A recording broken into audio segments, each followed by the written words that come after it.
خير من النوم.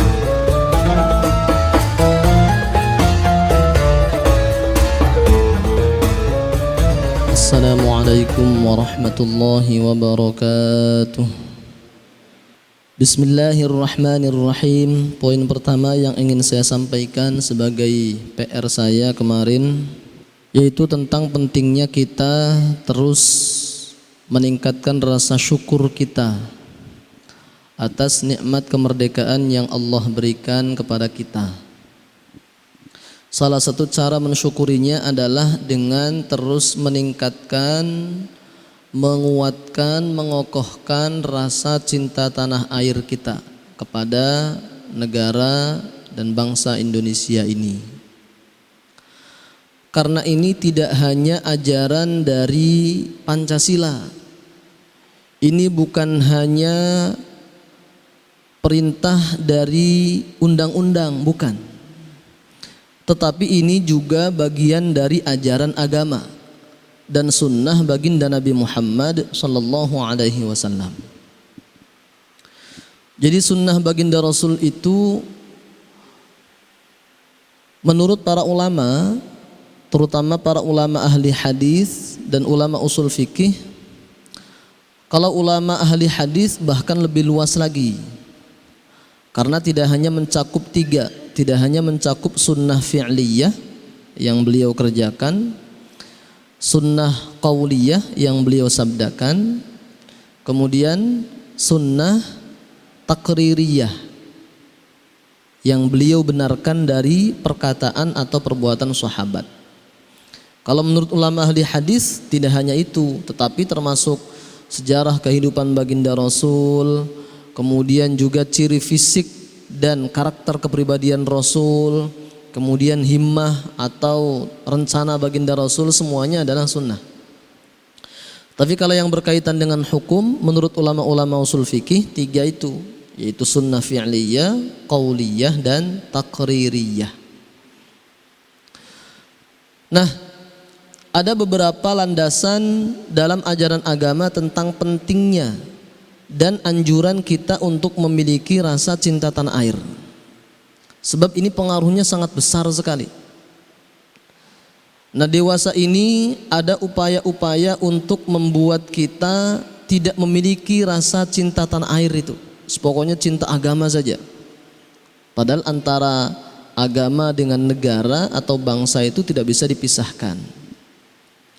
Dalam konsepnya Imam Ghazali di kitab Ihya Ulumuddin halaman 128 di cetakan yang ada di rumah saya, bahwa ad-dinu wal mulku tau'aman, agama dan pemerintahan atau kekuasaan itu seperti dua anak kembar.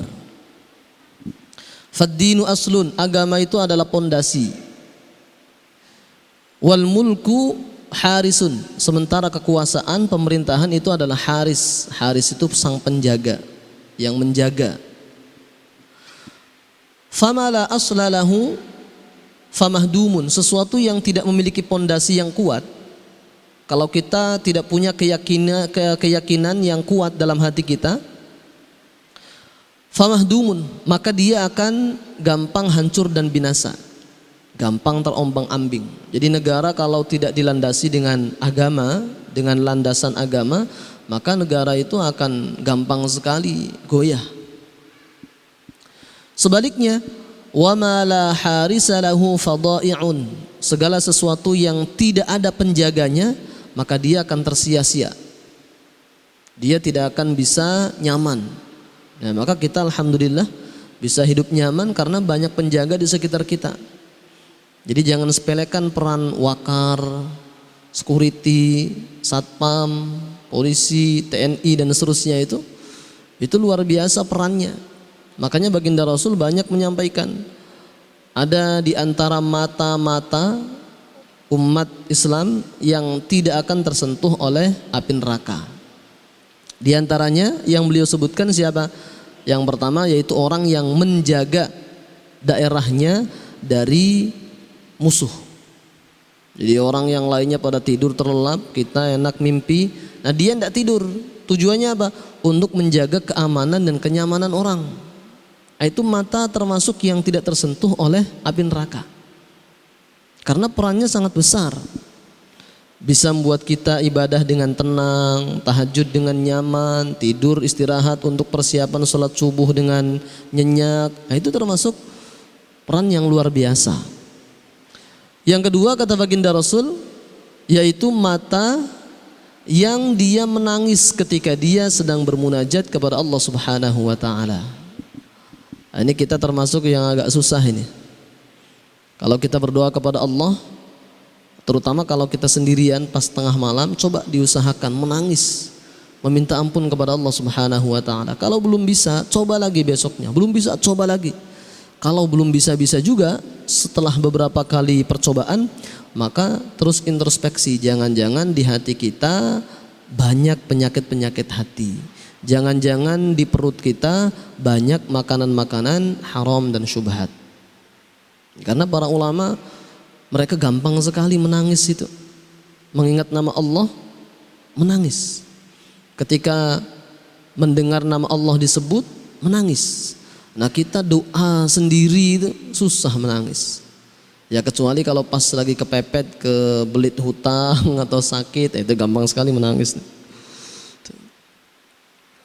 Nah, di dalam Al-Quran, di surah Al-Qasas ayat 85, Allah Subhanahu wa taala tegaskan, a'udzubillahi minasyaitonir rajim. Bismillahirrahmanirrahim. Innal ladzi farada 'alaikal qur'ana laradduka ila ma'ad. Sesungguhnya Allah yang telah memberikan kepada engkau Muhammad Al-Qur'an, laradduka ila ma'ad, sungguh akan mengembalikan engkau ke tempat kembali, ke ma'ad. Nah, menurut penafsiran sahabat Ibnu Abbas, yang dimaksud dengan ma'ad ini seperti dikutip oleh Imam Al-Bukhari dalam Sahih Bukhari beliau tentang penjelasan ayat ini. Kemudian juga ditulis oleh Syekh Ibnu Jarir At-Tabari dalam tafsir beliau, dan banyak dikutip oleh ulama-ulama ahli tafsir lain. Yang menurut sahabat Ibnu Abbas maksud dari ma'ad ini adalah Makkah. Jadi Rasul diberi janji oleh Allah akan bisa kembali ke Makkah. Ini kenapa? Karena ternyata sababun nuzul dari ayat ini menurut beberapa ulama seperti Imam As-Suyuti, yaitu karena baginda Rasul ketika sedang berada dan sudah berada di Madinah setelah hijrah, Rasul tuh masih sering menangis. Rasul tuh masih sering memiliki rasa kangen dan rindu ingin kembali ke Makkah. Jadi dalam banyak kesempatan Rasul itu seringkali melihat ke arah kota Makkah dan beliau meneteskan air mata, sangat rindu dan cinta kepada kota Makkah. Padahal Madinah saat itu sudah kurang apa? Muslim sudah mayoritas. Kemudian sudah tertata rapi tatanan masyarakatnya. Yahudi, Nasrani yang ada di situ juga sudah bersatu padu. Ketika masa-masa jaya, ketika belum ada pemberontakan-pemberontakan. Tapi Rasul masih sangat rindu ingin kembali ke kota Makkah. Akhirnya janji ini Allah tunaikan dengan peristiwa Fathu Makkah, peristiwa penaklukan kota Makkah. Ini menjadi landasan yang pertama menurut sebagian ahli tafsir bahwa cinta tanah air itu dianjurkan. Yang kedua yaitu hadis riwayat Imam Bukhari nomor hadis 1886. Kalau ada orang bertanya, kenapa sih beberapa ulama-ulama kita sekarang ini banyak yang menyebutkan riwayat siapa nomor sekian? Itu sebenarnya tujuannya untuk memudahkan Bapak dan Ibu sekalian untuk mengecek kalau umpama pengen tahu bagaimana sih redaksinya, betulkah seperti yang disampaikan, bagaimana pendapat para ulama tentang tafsir dari hadis ini. Silahkan dicek. Itu tujuannya begitu. Jadi meskipun ini tidak dipraktekkan oleh Nabi, ya wajar, Nabi tidak pernah mempraktekkan seperti ini. Wong Imam Bukhari belum ada. Imam Syafi'i juga begitu. Imam Syafi'i beliau tidak menyebutkan di Sahih Bukhari. Lawang Sahih Bukhari itu munculnya setelah wafatnya Imam Syafi'i. Imam Syafi'i wafat tahun 204 Hijriyah. Imam Bukhari ulama di kurun 5 Hijriyah. Ya belum ada. Jadi kalau ada orang yang mengatakan kenapa Imam Syafi'i tidak pernah di dalam kitab Al-Umnya mengutip Ruwahul Bukhari, Ruwahu Muslim, ya karena Imam Bukhari, Imam Muslim itu setelah Imam Syafi'i kurunnya. Jadi penting itu pengetahuan sejarah kurun-kurun ulama itu. 1886 diceritakan dari sahabat Anas bin Malik radhiyallahu an, kana Nabi sallallahu alaihi wasallam idza qadima min safarin fa nadhara ila juduratil Madinah aw dha'a rahilatah wa idza kana ala dabbatin harrakaha min hubbiha. Kata sahabat Anas, baginda Rasul itu kalau pulang dari perjalanan keluar Madinah, entah karena berperang atau tujuan lain, kalau sudah dekat kota Madinah, sudah melihat tembok-tembok pembatas kota Madinah, Rasul tuh segera mempercepat perjalanan supaya cepat sampai ke Madinah. Pengen segera tiba ke Madinah. Alasannya kata sahabat Anas apa? Min hubbiha. Karena saking cintanya Rasul kepada kota Madinah. Saking cintanya Rasul kepada kota Madinah, min hubbiha. Ini yang menyimpulkan bahwa Rasul kenapa kalau perjalanan itu pengen segera sampai kembali ke Madinah itu karena cinta kepada Madinah. Ini bukan sahabat yang hanya sekali dua kali berjumpa dengan Nabi, tidak. Tetapi sahabat Anas bin Malik yang memiliki kedudukan istimewa di hadapan baginda Rasul. Ada orang yang menyepelekan sahabat Anas bin Malik, Rasul marah. Ada orang yang memandang sebelah mata sahabat Anas bin Malik karena memang fisik sahabat Anas bin Malik itu mohon maaf pendek. Jadi sebagian orang Arab yang posturnya tinggi besar ketika melihat sahabat Anas itu kayak memandang rendah. Rasul marah. Karena sahabat Anas ini memiliki ketulusan yang luar biasa, mengabdi kepada baginda Rasul selama 10 tahun. 10 tahun mengabdi kepada Rasul. Mengambilkan air wudunya Rasul, sering mengambilkan air untuk mandinya Rasul, sering membersihkan sandalnya Rasul, dan seterusnya. Ya namanya khidmah 10 tahun, tapi tidak dibayar. Dan bukan Rasul yang meminta, tapi ibu dari sahabat Anas yang memasrahkan anaknya untuk mengabdi kepada Rasul. Jadi yang menyimpulkan bahwa Rasul sangat cinta kepada kota Madinah ini adalah sahabat yang selama 10 tahun mengabdi kepada baginda Rasul Muhammad sallallahu alaihi wasallam. Sama seperti yang menyatakan bahwa Rasul itu kunut subuh, itu juga diantaranya, di antara 4 sahabat, 4 riwayat yang sahih tentang Rasul kunut subuh, itu diantaranya sahabat Anas bin Malik. Ketika beliau ditanya, hal qanata Rasulullah sallallahu alaihi wasallam fi subhi, apakah Rasul itu kunut subuh? Yang ditanya sahabat Anas bin Malik, maka beliau menjawab, na'am ba'da ruku'i yasira. Iya betul, Rasul kunut subuh sesaat setelah bangun dari ruku'. Nah, kemudian yang mengatakan Rasul enggak pernah kunut sama sekali, itu ada namanya Abu Malik al-Ashja'i, Imam Abu Malik al-Ashja'i, dari ayahnya. Nah, sahabat Abu Malik ini mengatakan enggak ada sama sekali Rasul enggak pernah kunut subuh. Sahabat Abu Bakar, sahabat Umar, sahabat Utsman, sahabat Ali enggak pernah ada kunut subuh. Ini yang menjadi landasan sebagian kalangan yang menyatakan bahwa kunut subuh itu bid'ah. Apalagi di situ disebutkan bunay muhdats. Nah, sementara sahabat Anas bin Malik, kemudian 3 sahabat lain mengatakan Rasul ada kunut subuh. Kalau dalam kaidah usul fikih, al-muthbitu muqaddamun 'alan nafi. Riwayat yang menyatakan ada itu lebih didahulukan daripada yang mengatakan tidak ada. Ya kayak contohnya kita, mamanya di depan mimbar itu atau di depan meja untuk ceramah itu ada air putih tidak sih? Nah, kemudian yang satu mengatakan enggak ada, enggak melihat. Yang satu mengatakan ada.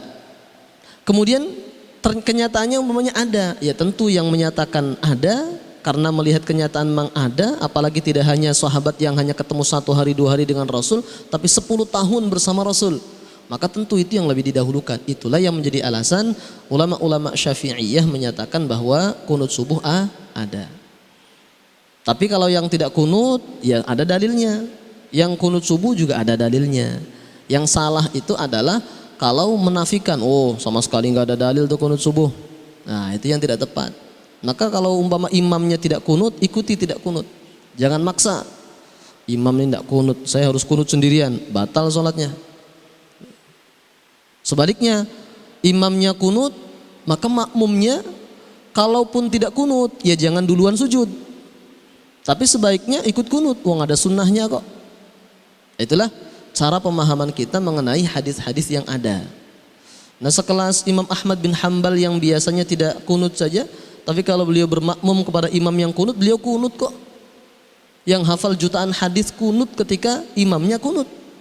Nah, kita yang seperti gini-gini, enggak mau pokoknya, saya enggak mau. Nah, kayak apa? Jadi pemahamannya seperti itu. Baik, maka kemudian Syekh Ibnu Hajar Al-Asqalani dalam kitab Fathul Bari, kemudian juga Syekh Badruddin Al-Aini dalam kitab Umdatul Qari menyimpulkan dari hadis itu, fihi dilalatun ala fadlil Madinah. Dalam hadis ini menunjukkan keistimewaan kota Madinah. Wa ala masyru'iyyati hubbil watani wal hinnati ilaihi, dan juga menjadi dalil tentang dimasyru'kannya, dianjurkannya, diperintahkannya cinta tanah air dan punya rasa kangen kepada tanah air. Itu kesimpulan dari hadis ini menurut Syekh Ibnu Hajar Al-Asqalani dan Syekh Badruddin Al-Aini. Jadi ada hadisnya. Apalagi kemudian asar sahabat sahabat Umar menyatakan, laula hubbul watani la kharuba baladus su'i fa bihubbil awtani umratil buldanu. Seandainya di hati kita umat Islam tidak ada cinta tanah air, maka sebuah negara akan gampang hancur dan binasa. Karena masing-masing akan mempertahankan egonya, nggak peduli tanah air bangsa kita, negara kini akan jadi apa, mau hancurkah, mau perang saudara kan, nggak peduli, pokoknya keinginan saya, cita-cita saya tercapai. Dia nggak pedulikan apakah nanti terjadi konflik horizontal kah, saling fitnah kah, saling bunuh, nggak peduli. Pokoknya saya dan kelompok saya harus tercapai tujuan kita. Maka negara akan gampang hancur dan binasa kalau semuanya berpikir begitu.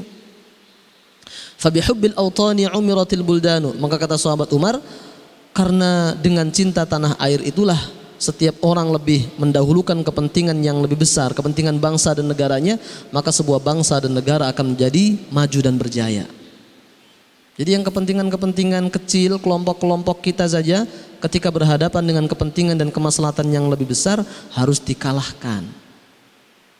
Maka kemudian dalam kitab Dalilul Falihin ada disimpulkan, hubbul watani minal iman, cinta tanah air bagian dari pengamalan iman kepada Allah Subhanahu wa taala. Maka ini penting sekali, jangan sampai terkikis rasa cinta tanah air kita. Cinta kepada agama ya sangat penting, tapi agama juga tidak akan bisa berkembang dengan baik kalau kita tidak punya cinta tanah air yang kemudian membuat konflik horizontal. Contohnya sudah banyak lah. Kalau kita pernah merasakan hidup di Timur Tengah, saya termasuk saksi hidup ketika bagaimana di Mesir itu perang saudara. Lah orang di jalan itu pada nenteng senjata, pistol itu biasa. Jadi letupan senjata di atas kepala kita, cing, itu biasa. Jadi sudah pasrah aja, tawakal kepada Allah. Ya Allah, kalau Engkau masih beri hidup yang panjang ya tolong selamatkan. Kalau tidak ya mudah-mudahan syahid. Jadi kampus semua tutup, masjid hanya kalangan terbatas. Lebih parah dari corona karena jalan-jalan sepi, tidak ada orang jalan-jalan pergi itu. Karena gampang sekali, tiba-tiba ada orang waktu sudah berdekatan tembak dadanya, tes, mati sudah.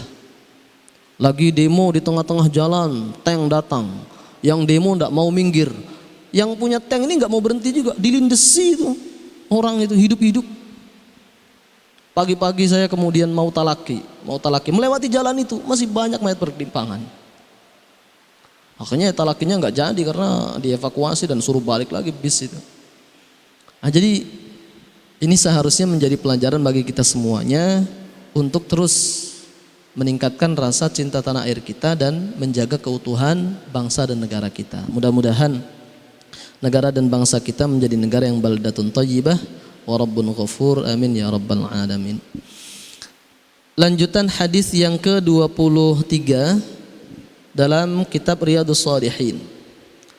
An Adi bin Hatim radhiyallahu anhu qala, dari sahabat Adi bin Hatim radhiyallahu an. Siapa sahabat Adi bin Hatim ini? Beliau terkenal sebagai orang yang sangat dermawan. Beliau keturunan dari Hatim itu seorang penyair yang sangat terkenal di kalangan Arab dan sangat dermawan, termasuk keluarga bangsawan dari suku Toi. Itu termasuk suku yang terkenal dermawan. Jadi di Arab itu ya mungkin sama juga dengan kita, ada ciri khasnya. Jadi seperti suku Toi ini, kalau ada orang datang bertamu ke sana, orang-orang berebutan untuk menjamu kita, berebutan untuk kita datang ke rumahnya untuk dijamu luar biasa, karena mereka meyakini dengan menghormati tamu, menjamu orang yang sedang dalam perjalanan, itu manfaat dan fadilahnya luar biasa. Ini termasuk diantara yang seperti itu adalah suku Toi ini. Cerita Islamnya sahabat Adi bin Hatim ini termasuk luar biasa. Karena sahabat itu masuk Islamnya macam-macam. Ada yang begitu sekali didakwai oleh Rasul langsung masuk Islam. Ya seperti sahabat Abu Bakar As-Siddiq, atau sahabat Utsman, atau sahabat Ali. Ya begitu disampaikan langsung masuk Islam. Tapi ada juga yang awalnya benci dulu. Seperti sahabat Umar. Sahabat Umar kan awalnya benci, bahkan mau membunuh Nabi. Kemudian takdir Allah menentukan sahabat Umar mampir dulu ke rumah adiknya, karena ada yang ngasih tahu, kemana engkau wahai Umar? Aku akan membunuh Muhammad. Ngapain? Saya ingin Islam ini tidak ada lagi yang mengganggu agama nenek moyang kita. Dikasih tahu, enggak usah kamu ke tempat Muhammad dulu, adikmu itu loh sudah masuk Islam. Enggak jadi langsung ke rumah Nabi, langsung ke rumah adiknya. Ternyata di sana dibacakan surah Toha, beliau baca surah Toha awal-awal itu masuk Islam. Ada.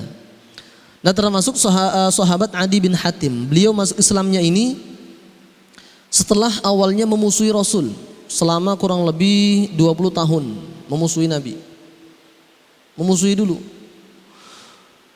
Bahkan beliau pindah ke Syam untuk tidak bertemu dengan Nabi, tidak mau. Cuma dalam hati beliau menyatakan begini, seandainya dia adalah seorang raja dan penguasa, saya pasti merasa takut. Tapi kalau dia membawa ajaran yang benar, saya pasti mengikutinya.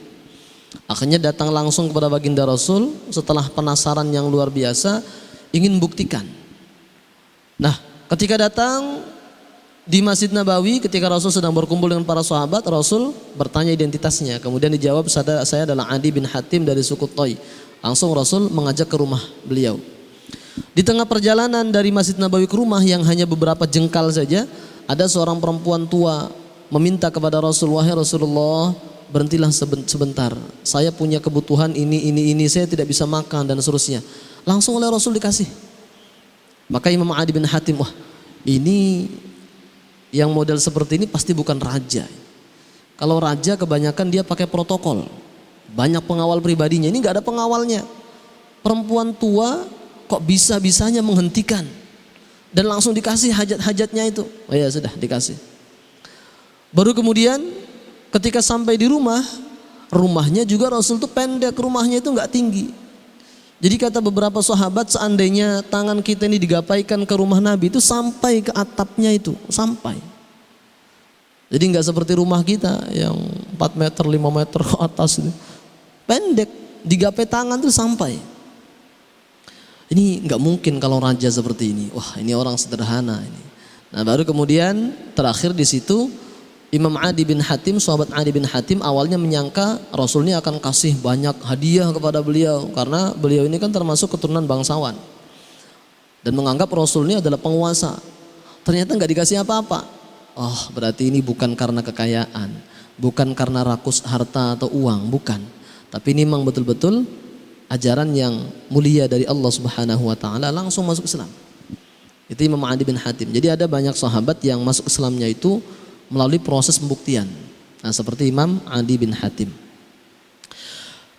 Beliau berkata, sami'tun Nabiyya sallallahu alaihi wasallam yaqul. Saya mendengar baginda Nabi Muhammad sallallahu alaihi wasallam bersabda, ittaqun nara walau bisyiqqi tamrah. Jagalah diri kalian dari api neraka. Walau bisyiqqi tamrah, meskipun dengan setengah kurma yang kita sedekahkan. Kalimat syikkun dalam bahasa Arab bisa dimaknai separuh, berarti seperdua, Bisa juga dimaknai ba'di tamroh, sebagian. Sebagian itu dalam bahasa Arab bisa al-ba'dul qalil, sebagian yang sedikit. Seperti contohnya umpama 1/5 itu sedikit, 1/6 dari kurma. Atau bisa juga nisfu, setengah, yaitu 1/2. Atau bisa juga al-ba'dul katsir, seperti contohnya 2/3, nah itu namanya al-ba'dul katsir, bisa. Yang penting intinya adalah ada sedekah meskipun sedikit. Oleh karena itu tidak ada yang seharusnya bisa menjadi penghalang kita untuk bersedekah. Kalau kita tidak punya uang untuk bersedekah, media dan alat untuk sedekah itu sangat banyak sekali. Kalau tidak bisa sedekahnya berupa harta, meskipun sedikit karena mungkin kita orang yang paling miskin, maka sedekahnya bisa dengan tenaga. Kalau tidak bisa juga, bisa dengan pikiran. Kalau tidak bisa juga dengan nasihat umpamanya, dengan perkataan yang baik. Jadi semua itu bisa menjadi sedekah. Nah, Rasul memberitakan dan menyampaikan meskipun sedikit sedekah kita itu, tapi salah satu fungsinya adalah untuk menjadi tameng dan pelindung bagi kita dari api neraka. Ittaqun nara walau bisyiqqi tamrah.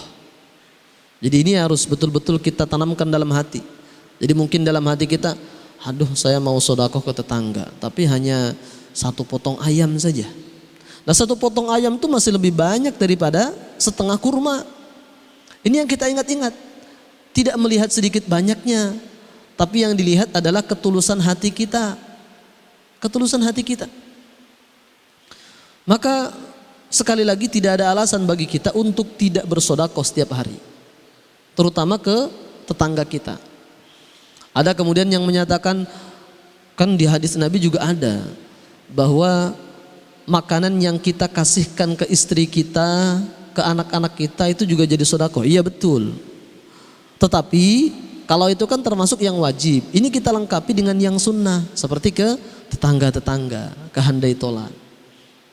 Yang pergi ke kantor umpamanya, maka bagus sekali kalau seumpamanya kita minta ke istri kita, Bu, bisakah hari ini masak sesuatu lah untuk dibagikan ke teman-teman kantor. Ya meskipun tidak harus seluruh kantor, kalau itu kan butuh biaya besar. Ya minimal 1 ruangan kita kah? Atau ke Pasatpam kah? Kita kasih datang-datang. Assalamualaikum, waalaikumsalam. Ini Pak ada sedekah, ada hadiah dari istri saya. Ada 1 apakah? Gitu. Kalau setiap hari kita lakukan seperti itu, maka tameng kita, pelindung kita dari api neraka semakin kuat dan kokoh. Ittaqun nara walau bisyiqqi tamrah. Begitu pula ke masjid. Kita keluar dari masjid, sebelum keluar pastikan umpamanya ada yang masuk ke kotak amal, entah 2.000. Entah 2.000. Dan saya yakin gak ada orang yang ketika melihat kita masukkan 2.000 itu, kok cuma 2.000, gak ada. Karena 2.000 kalau dikali 1.000 sudah berapa itu? Entah 2.000 kan, entah 5.000 kan, semampu kita. Yang penting setiap hari ada sedekah. Ada sedekah. Itu pastikan. Karena Rasul betul-betul menghargai dan menitik beratkan tentang masalah sedekah ini. Muttafaqun alaih, hadis ini adalah riwayat Imam Bukhari dan Muslim. Dan ini banyak riwayat yang lain, riwayat Imam An-Nasa'i, kemudian riwayat Imam Ahmad, kemudian riwayat Imam Al-Bazzar, At-Tabrani, kemudian juga dari sahabat Abu Hurairah, dari sahabat Ibnu Abbas dan sahabat-sahabat yang lain banyak meriwayatkan hadis ini. Wa fi riwayatin lahuma, dalam salah satu riwayat yang lain juga menurut Imam Bukhari dan Muslim, anhu, masih dari sahabat Adi bin Hatim, beliau berkata, qala Rasulullah sallallahu alaihi wasallam, ma minkum min ahadin illa sayukallimuhu rabbuh laisa bainahu wa bainahu tarjuman. Tidak ada di antara kalian seorang pun kecuali nanti di hari kiamat pasti akan berdialog langsung dengan Tuhannya. Jadi kita ini nanti di hari kiamat akan berdialog langsung dengan Allah Subhanahu wa taala. Laisa bainahu wa bainahu tarjuman, dan tidak ada penerjemah.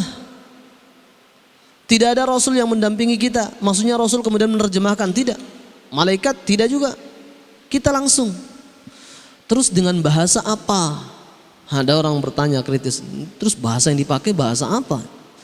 Apakah bahasa Indonesia kah? Bahasa Jawa kah? Bahasa Bugis?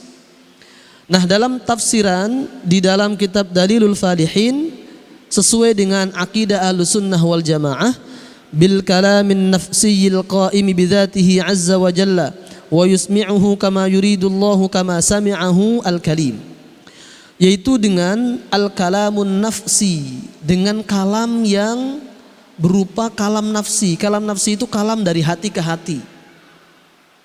Jadi tidak berupa huruf, tidak berupa suara, tidak. Ini yang menjadi salah satu keyakinan kita Ahlussunnah wal Jamaah, bahwa Allah itu memiliki kalam, tapi kalam Allah itu tentu tidak sama dengan kalam kita. Tidak sama dengan kalam kita. Maka ini perlu hati-hati betul ya memahami seperti ini dalam akidah itu. Mohon maaf, sekarang ini banyak juga tulisan-tulisan yang menyerang akidah Ahlussunnah wal Jamaah, yaitu Asy'ariyah dan Maturidiyah, dengan mengambil kutipan-kutipan dari kitab-kitab Asy'ariyah, tetapi pemahamannya itu pemahaman yang serampangan. Saya kemarin ada ditanya, ada salah satu tokoh dari Jakarta, dia menulis bahwa Asy'ariyah itu berpandangan bahwa Al-Quran itu makhluk, berpandangan Al-Quran itu adalah makhluk. Padahal ketika ditelusuri di dalam aslinya, di kitab aslinya yang redaksinya lebih lengkap, lebih panjang, yang menjadi asal atau referensi dari kitab itu, tulisan Asy-Syahristani, kemudian dilihat langsung dalam kitab aslinya, itu bukan demikian maksudnya. Jadi kalau keyakinan Ahlussunnah wal Jamaah kalam Allah itu adalah al-kalamun nafsi al-qaimi bidzatih. Al-kalamun nafsiyyu al-qaimu bidzatih. Kalam nafsi yang ada dalam zatnya Allah Subhanahu wa taala, yang tentu tidak sama dengan kalam kita. Kalau kalam kita ada suara kita hilang, tidak bisa kedengar oleh orang lain. Ada pakai huruf-huruf A, B, C, D atau alif, ba, ta, sa dan seterusnya. Kalau kalam Allah tidak seperti itu. Tidak seperti itu kalau kalam Allah. Nah, yang dimaksud di dalam kitab tulisan Asy-Syahristani bahwa situ adalah makhluk, ini andai yang namanya kalam itu ada beberapa penafsiran. Seandainya kalam itu dimaknai sebagai sesuatu yang berupa huruf-huruf perkataan, maka tentu kalam itu adalah makhluk. Ya betul. Seperti mohon maaf kita mengatakan A atau B, ya perkataan kita A, B, C, ini ya makhluk. Bukan hadis, bukan qadim, bukan perkataan Allah. Makanya memang dalam memahami kitab ini harus hati-hati. Harus ada ilmu alatnya. Kalau salah-salah, kalau kita tidak punya ilmu perangkat, ilmu alatnya, maka memahami secara serampangan, apalagi lewat terjemah, itu gampang sekali terjebak dalam kesalahan. Tapi mohon maaf, bukan berarti terjemah itu semua salah, tidak. Ya melihat siapa yang menerjemah. Nah, fayanzuru aymana minhu, akhirnya seseorang atau setiap dari kita ini akan melihat ke arah kanan. Fala yara illa ma qaddam, di sebelah kanan kita tidak melihat apa-apa kecuali amal perbuatan kita yang baik-baik, sebelah kanan. Kemudian wa yanzuru asy'ama minhu fala yara illa ma qaddam, begitu pula ketika melihat ke sebelah kiri, tidak melihat apa-apa kecuali amal perbuatan kita. Yang buruk-buruk ditempatkan sebelah kiri. Ini bukan berarti orang yang kanan ini baik-baik, yang kiri buruk, bukan. Ini nanti di hari kiamat, sebelah kanan amal-amal kita, sebelah kiri amal-amal kita juga. Kita tidak bisa mengandalkan siapa-siapa. Tapi nanti dalam prakteknya di hadis-hadis yang lain disebutkan, ya banyak nanti syafaat-syafaat yang kita harapkan. Terutama syafaat baginda Nabi Muhammad SAW. Tapi dalam keyakinan Ahlussunnah wal Jamaah, syafaat itu tentu tidak hanya dari Rasul saja. Kalau syafaat uzma, syafaat membebaskan kita dari susahnya padang mahsyar, itu memang hanya Rasul yang diizinkan oleh Allah Subhanahu wa taala. Tapi kalau syafaat-syafaat lain, seperti contohnya seharusnya kita masuk ke neraka lama, tapi kemudian dapat syafaat akhirnya sebentar saja, bisa selain dari Rasul, dari para ulama, dari para wali, dari para habaib, dari para asatidz dan seterusnya, orang-orang saleh bisa. Termasuk juga dari anak-anak kita, keluarga kita bisa. Syafaat itu bisa. Atau kita seharusnya masuk neraka dulu, tapi kemudian tidak jadi, langsung masuk ke dalam surga, itu juga syafaat, bisa. Atau yang aslinya kita surganya di tempat yang rendah, tapi kemudian dinaikkan derajatnya, Itu juga bisa dengan syafaat dari selain baginda Nabi Muhammad sallallahu alaihi wasallam. Maka perbanyaklah pergaulan dengan orang-orang salih. Jangan berpikir di dunianya, saya bergaul dengan orang salih dapat apa ini? Gak pernah dapat kiriman uang kah, makanan kah?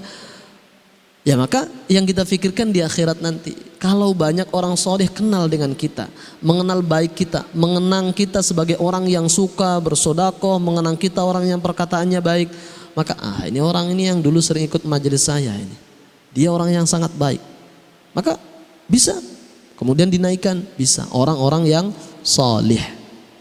Tuh, jadi bukan lihat di dunianya, tapi lihat nanti di akhiratnya.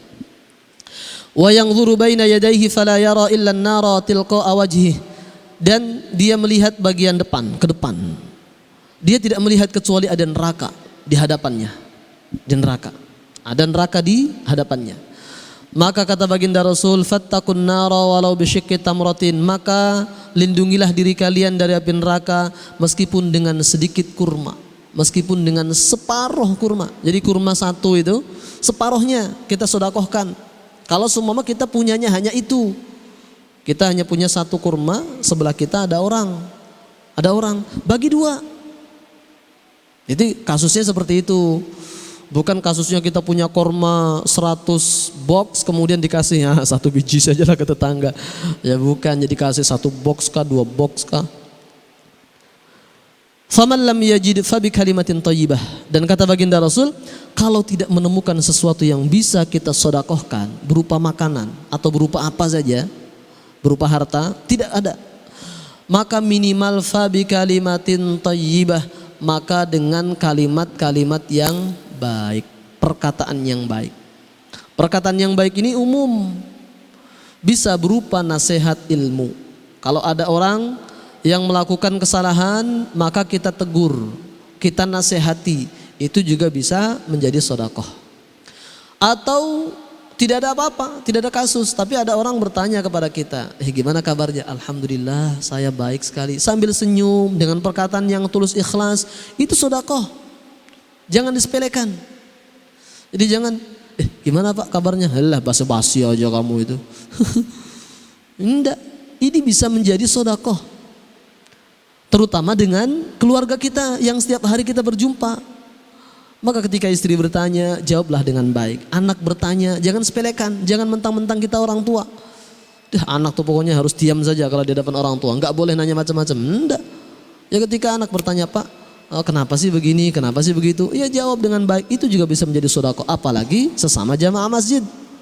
Saling bertanya kabar, itu termasuk pahalanya luar biasa. Kata baginda Rasul, termasuk ibadah yang paling afdol dari umatku adalah sururun tudkhiluhu fi qalbil mu'min, yaitu kebahagiaan yang dia masukkan ke dalam hati sesama orang yang beriman. Itu termasuk sedekah, itu luar biasa.